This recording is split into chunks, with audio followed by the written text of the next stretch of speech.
So in today's video, man, I got a couple things that I want to kind of go over, maybe some points, I guess you could say, to kind of help you going into, this new year. It's a new year, 2026.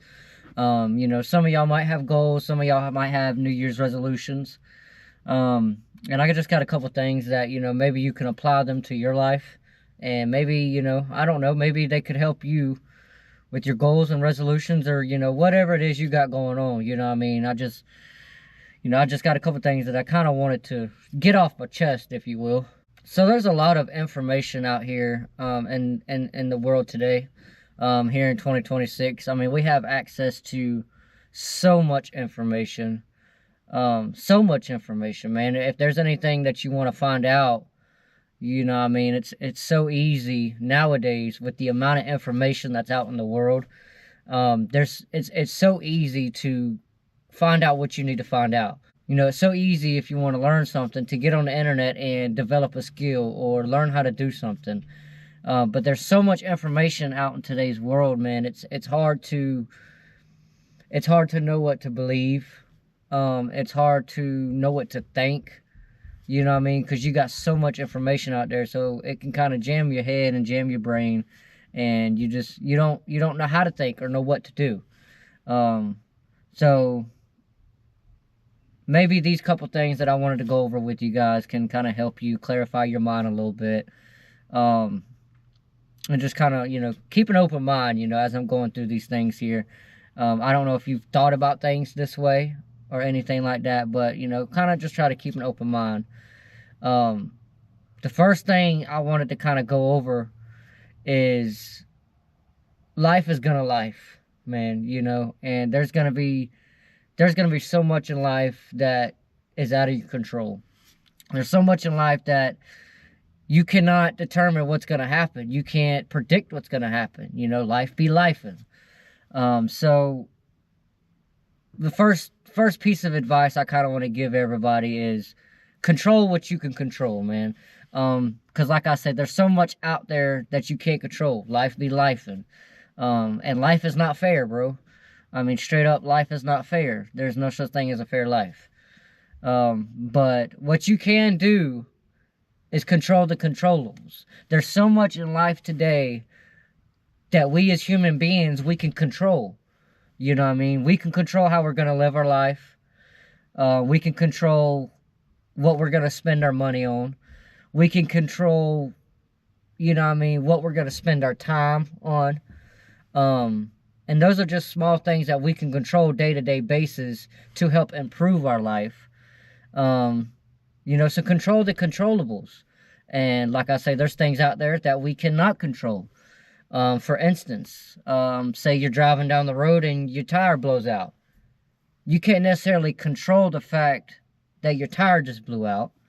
You know what I mean? So you can't control that. Say you get a storm coming through and all of a sudden now your roof starts leaking. You know what I mean? You can't control that. I mean, you can't be like, oh, well, I'm not going to make my roof leak today. You know what I mean? So that's something you can't control. So, control the controllables. One of my main things that I try to stay on top of is, one of my New Year's resolutions or one of my goals this year is to get closer with God, man. And I feel like this is something we can all benefit from, is getting closer with the Lord, reading, and not just reading, studying the Bible, and actually learning what the Bible says rather than trying to read something out of context. Because that's another thing that's out in the world today, man, is there's so much information that's out of context, especially when you're referring to the Bible. There's so much information, and there's so many videos out there that are out of context. They'll take snippets of videos and splice them together to form their own kind of context to the situation. If that makes any sense. So control the controllables. There's some things in life you can control, and there's some things in life you cannot control. That's out of our reach. One thing that I like to say is, for me personally, I'm going to control what I can control. And then whatever I can't control, I'm going to leave it up to God, man. There's no point in me stressing over something that's out of my control. That's adding stress to your life. There's no point in it. You know what I mean? And it's easier said than done, but, you know, control what you can control and leave the rest up to the Lord, man. And like I say, another big thing for me is money and financials. In today's generation, in today's world, we have a bad habit of just spending money without knowing where it's going, kind of, if that makes any sense. There's a lot of people out in today's world that are really struggling financially, and a big part of the reason is the fact that they just don't know. That's only part of it. The fact that they don't know, and so they don't know how to live their life. They don't know how to manage their money. They don't know how to sit down and write out a budget. Discipline. That's the main contributing factor when it comes to money management is discipline. If you don't have discipline, I mean, you're not going to be able to accomplish anything in life. I mean, if you think about it. And I mean, all the successful people out there, there's some type of sacrifice in some way, shape, or form that they had to, you know what I mean, had to sacrifice in order to succeed, you know. So the second point I kind of wanted to touch on is, and it kind of, you know, kind of mixes in with the first point that I just talked about. Basically, you have to do your part, and then God will do his part. And what I mean by that is, for an example, we're talking about life and all. And, you know, you're going through life, and like I say, you have something pop up, but you're not prepared for it. You have something pop up, but you don't have the money. So that's going to add stress to your life. And what I mean by doing your part is going back to controlling what you can control. And the fact that you can control if you have an emergency fund saved up. And it kind of is common sense to have an emergency fund, because things are going to happen.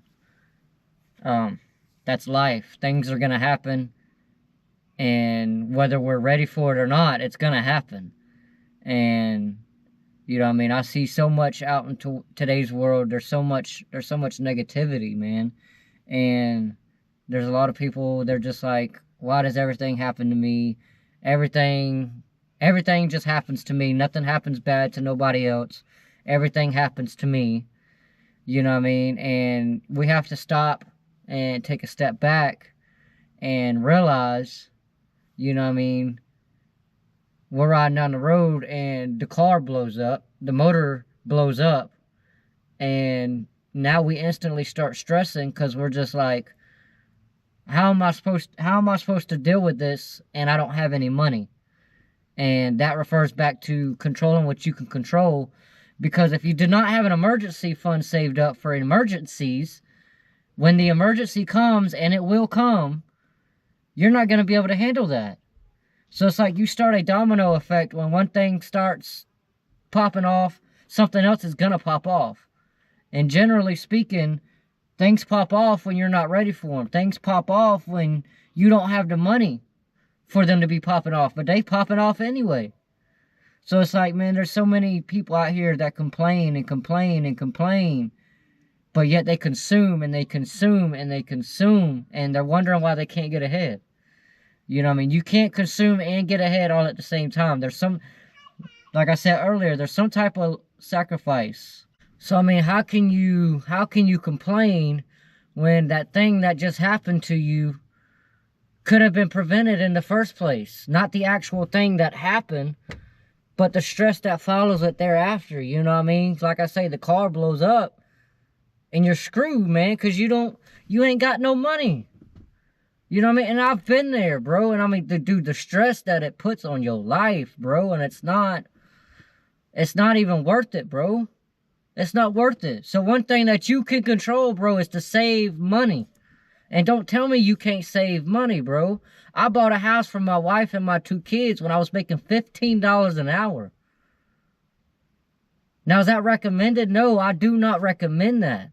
But for people to go around talking about you can't do this and you can't do that, that's baloney, bruh.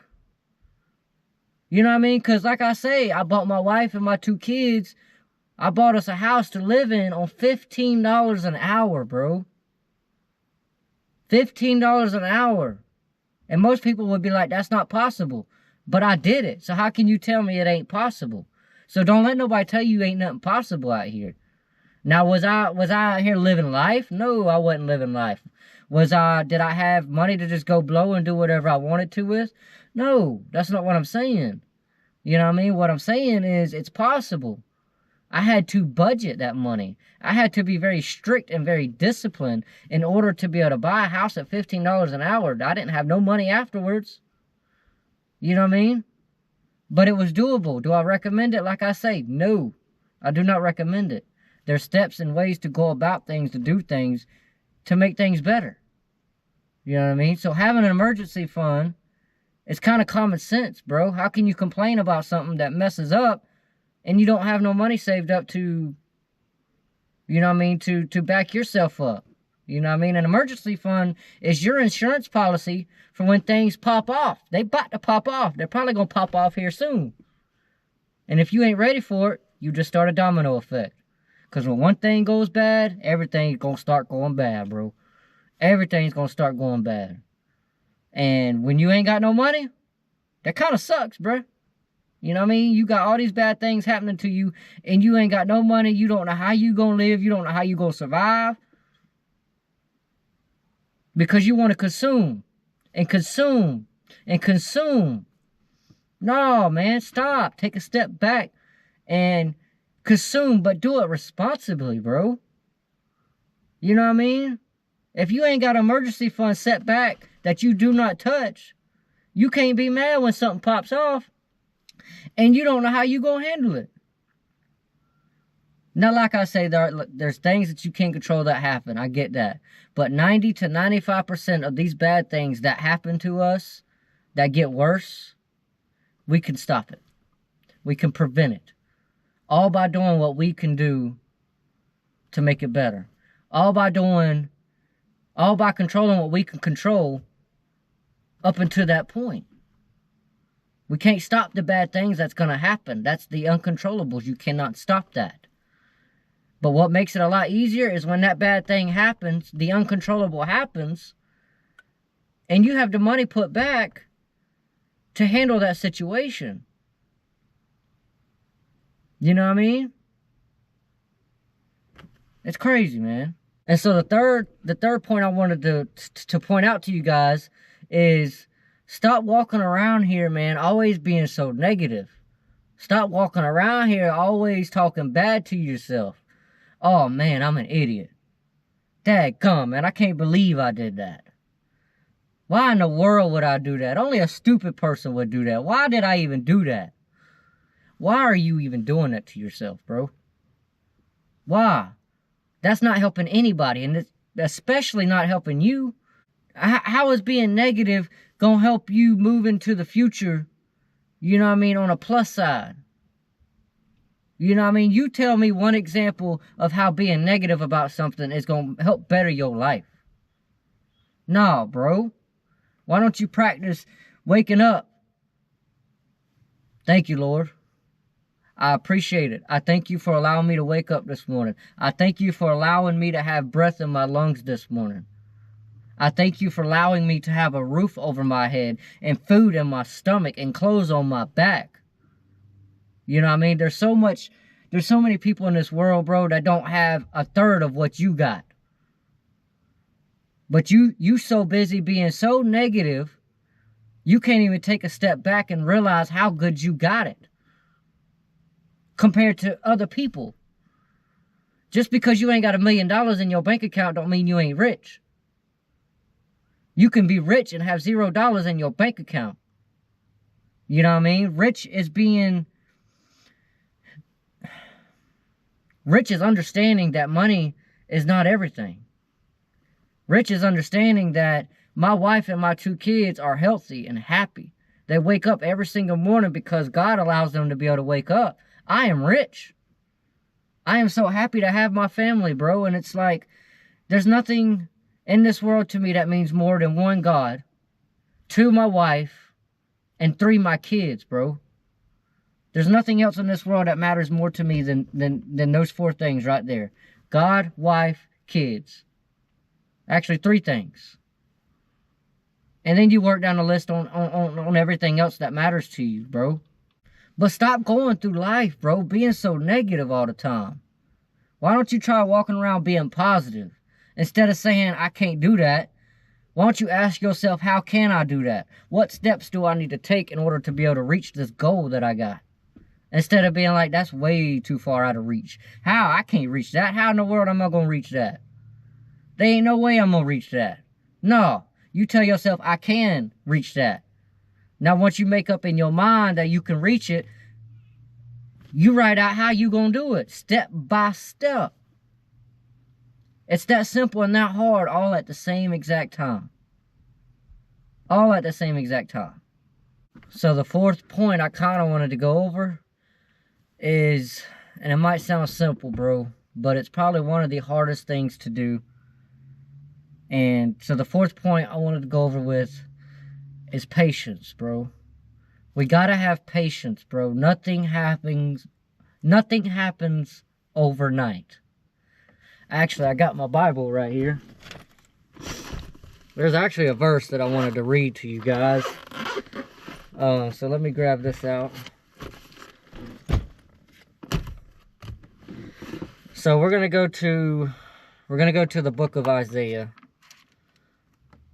Let me see. Where's Isaiah? Isaiah. So we're gonna go to the book Isaiah, and then I want to take you guys to Isaiah. I believe it's chapter 40. Yes, Isaiah. I'll take you guys Isaiah chapter 40, verse 31. Actually, let's back it up a little bit. Let's start at Isaiah chapter 40. Let's start at verse 28. Hast thou not known?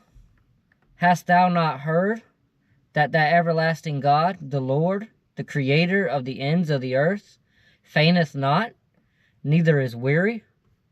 There is no searching of his understanding.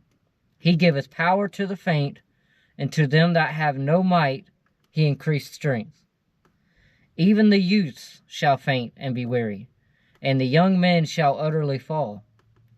But they that wait upon the Lord shall renew their strength. They shall mount up with wings as eagles. They shall run and not be weary, and they shall walk and not faint. Basically, that verse right there is telling us to have patience, bro. Simple as that. I mean, you don't get anything overnight. Nothing happens overnight, and you have to have patience. And anything in life that's worth having is worth waiting for. Is worth working for. You know what I mean? So, and like I said, this is probably the hardest one of them all, and you have to be patient. Nothing happens overnight. You have to be patient. So the fifth point that I wanted to kind of touch on, the fifth and last point in this video that I wanted to touch on, is insanity. And y'all might be like, well, what's he mean by insanity? What I mean is, don't be insane. Do y'all know the definition of insanity? The definition of insanity is doing the same thing over and over and over again, expecting a different result. If you do things over and over and over again the same exact way, you're going to get the same exact result. So if you have a goal that you're trying to reach and you're not reaching that goal, change up how you're doing things. Don't keep doing things the same exact way, bro. Try new things. Learn new things. You know what I mean? Be willing to learn. You know what I mean? Expand your mind. You know what I mean? Don't be insane. Don't keep doing things over and over and over and over again the same way you've been doing them the last 10, 15, 20 years. Come on, man. Let's have some common sense, bro. Let's change things up. How about we pray every now and then? Have some gratitude every now and then. Thank the Lord. You walk. You can feel. You can touch. You can see, bro. Be thankful. And just go into life with gratitude. And your life will be so much better just being thankful for everything. The sun's out today, bro. I'm looking at a blue sky. That's a pretty blue sky, bro.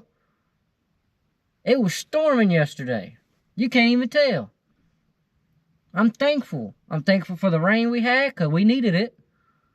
And I'm thankful it ain't raining today because I don't like rain. You know what I mean? So be thankful. Have gratitude, bro. Don't be insane. Don't be insane. Change things up. Stop doing them the same way over and over and over and over again. Stop doing that. That's a fool. Stop being a fool. You know what I mean? But man, I wasn't trying to make this video to kind of pick on nobody or anything like that, man. I'm just trying to give y'all some tips and you know, to kind of keep in the back of your mind, man, to help you through 2026, man. Cause we living in some crazy times, bro. We're living in some crazy times, bro. So, you know, be thankful, have gratitude, and just thank the Lord for everything that you have. Well, you tell yourself, well, I ain't got nothing. You're lying to yourself, bro. You're lying to yourself. Of course you got something. You woke up this morning. Are you able to get up, stand on your 2 feet? Are you able to use your hand? Put a fork or a spoon in your hand and put food in your mouth? That's something to be grateful for. Not everybody can do that, bro. Not everybody can do that. So be grateful. Stay focused. And guys, let's have a wonderful 2026. If y'all enjoyed this video, man, make sure you hit that like button. If you got anything out of it, man, hit the subscribe button. And we'll catch y'all guys in the next one. Peace.